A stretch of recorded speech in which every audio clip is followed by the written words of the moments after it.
ये वीडियो हो सकता है 1-1.5 मिनट के आसपास का हो जाए, मेहरबानी करके इसे पूरा देखिएगा। खालिद सैफी को इंटरिम बेल दी गई है क्योंकि उनके बच्चे की तबीयत खराब है। कौन खालिद सैफी? कहते हैं इंसान को अगर सही तरीके से पहचानना हो तो अगर आप उसे एक कमरे में उसके साथ 10 दिन भी बिताओ तो आप उसे अच्छे से नहीं जान पाओगे। इसके बदले में अगर आप उसके साथ 2 या 3 दिन का सफ़र कर लो तो आप उसे ऊपर से नीचे तक पहचान जाओगे। ये बात है 2011-12 की, जब हम लोग मक्का और मदीना पिलग्रिमेज पर गए थे। वहाँ पर इत्तेफाकन हमारे साथ एक शख्स हमारे साथ रूम शेयर कर रहे थे। उनका नाम था खालिद सैफी। और अगेन इत्तेफाकन वो हमारे टूर ऑपरेटर भी थे।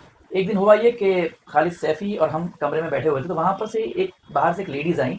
लेडीज़ ने आकर खालिद सैफी से ये कहा कि खालिद भाई, आपने ये कहा था कि आप शाम को उनको मदीना की मार्केट में जो अच्छे अच्छे कालीन मिलते हैं वो अपने साथ दिलाने ले जाओगे। खालिद सैफी ने बड़ी बदतमीजी के साथ उनकी तरफ देखा भी नहीं और ऐसे हाथ का इशारा कर दिया कि हाँ ठीक है, शाम को जाएंगे। सेम चीज़ उस शाम को भी हुई कि जब रात को बुफे डिनर लगता है तो बुफे डिनर में से कुछ खाना निकालते वक्त एक दूसरी लेडी उनके पास आई, क्योंकि वो टूर ऑपरेटर थे। दूसरी लेडी उनकी तरफ आई कि भाई आपने हमको जो बताया था कि फलानी मार्केट में आप हमको कब ले जाओगे। तो अगेन खालिद सैफी ने बदतमीजी से, मेरे हिसाब से उस वक्त बदतमीजी से फिर से उनके सामने ना देखते हुए उनको ये कह दिया हाँ ठीक है, कल जाएंगे वहाँ पर। अब मुझसे रहा नहीं गया because of my inquisitive nature. तो मैंने रात को रूम में जब हम लोग खालिद सैफी से मिले तब मैंने उनसे पूछ ही लिया कि भाई आप टूर ऑपरेटर हो तो थोड़ा सा आपको नरमाइश वाला लहजा रखना चाहिए, आप थोड़े से रूड हो, आपका बिहेवियर थोड़ा सा खासकर लेडीज़ की तरफ अलग है। उन्होंने मुझे पूछा क्या हुआ, तो मैंने उन्हें दोनों हाथ से बताया कि भाई आपने उनसे आई कांटेक्ट नहीं किया उनको ऐसी। तो उन्होंने मुझे आहिस्ता से बता दिया कि भाई महरम गैर महरम में ये कहा गया है कि अगर गैर महरम आपके सामने आते हैं तो ठीक है, बात तो मजबूरी है, करना पड़ेगा, मगर आपको उनसे आई कांटेक्ट नहीं करना है। ये था खालिद सैफी।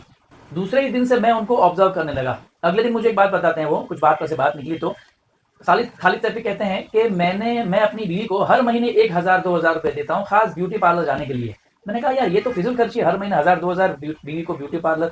तो इसके पीछे मकसद क्या था? मुझे पता है मकसद तो होगा ही। तो उन्होंने मुझे बताया कि भाई अपनी बीवी को इतनी खूबसूरत रखो कि आपको कहीं और देखने की ज़रूरत ही ना पड़े। ये था खालिद सैफी।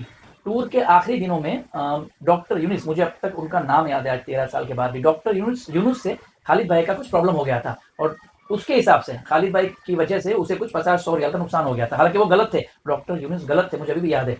आखिर में जब डॉक्टर यूनुस की बस निकल रही थी तब खालिद भाई ने मुझे ही बुलाया था कि आप ये 100 रियाल जाकर उसके हाथ में दे दो। मैंने कहा क्यों? बोले उनको मेरी वजह से नुकसान हुआ था। लेकिन हालांकि मुझे पता था कि नुकसान खालिद भाई की वजह से नहीं हुआ, डॉक्टर यूनुस की गलती की वजह से ही नुकसान हुआ था। लेकिन खालिद भाई ने मुझे ये जवाब दिया, हो सकता है वो राइट ही है, मगर अगर मैंने यहाँ पर अल्लाह के घर में उसका दिल दुखाया अगर, तो ये 100 रियाल की वजह से मेरी पूरी इबादत वेस्ट जाएगी।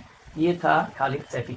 बोलने का मतलब ये है कि खालिद सैफी, भले हमारा सफ़र सिर्फ 10 दिन का था, उसके बाद हम लोग कभी नहीं मिले, मगर उन 10 दिनों में मैंने इस बंदे से बहुत कुछ सीखा है। तो आज का ये वीडियो बनाने का मेन मकसद ये है कि हो सकता है सरकार ने इन्हें जो सज़ा दी है शायद कुछ गलती हो रही हो। खैर हम सरकार है, ये नहीं कह सकते हैं सरकार से गलती हुई हो, मगर गलत फहमी ज़रूर हो सकती है। हीट ऑफ द मोमेंट में कोई डिसीजन लिया गया हो, ये ज़रूर हो सकता है। माना कि डेमोक्रेसी है, मगर फिर भी सरकार राजा है, हम प्रजा हैं।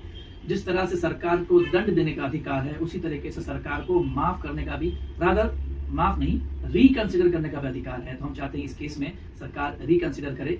बच्चे छोटे हैं, उनके बच्चे छोटे हैं इसलिए रिकंसिडर नहीं, मगर हमारे हिसाब से बड़ा ही अच्छा बंदा था वो। इस हिसाब से सरकार से निवेदन है कि इस केस को रिकंसिडर करें।